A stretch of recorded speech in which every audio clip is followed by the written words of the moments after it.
James.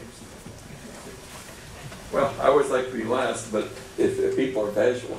James Fritz, 271 Crutcher Road. Well, in a 1-minute rundown, Goldman Sachs says the GDP will drop 5% next year. There'll be 9% unemployment, and automobile sales will drop. New automobile sales will drop 50%. I don't know if you've seen Christine Gregoire. 2 months ago, the budget deficit was $3 billion. 2 weeks ago, it was $5 billion. And 2 or 3 days ago, it was $6 billion. And she said revenue is falling rapidly. And she said people are going to be very, very unhappy when they see your budget. I might add also what she's not saying is that the retirement budget has a shortfall of $9 billion, which is horrific.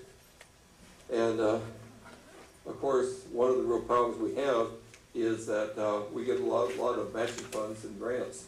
Like for instance, 90% of the health department funds are grants and matching funds and things of this sort.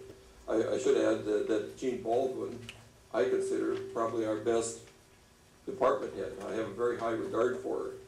So we have to consider what we're going to do there and start coming up with some contingency plans. As far as Port Townsend, my analysis of Port Townsend is going to be hit very hard. I expect by the end of next year, 30 to 50% of the retail stores along Water Street are going to have empty storefronts. And the reason for that is they have very high overhead, high property rents, and if retail sales drop 30, 40%, they can't make it. They'll just have to go under. I think you see that I've seen that Maccabees went down. The story I heard, and I don't know if it's true, was that the owners wanted to, their lease ran out, and the owners wanted to double their lease rate, so they just threw up their hands and said, we can't pay it, and decided to shut down. But I know that there's several other restaurants in town. And what happens, if they go down, we set off a downward spiral. Tourists come, and if they see a lot of empty storefronts, they're not going to spend 3 or 4 days in Port Townsend if half the restaurants and storefronts are empty. And people aren't going to buy $1 million house if there are empty stores and restaurants.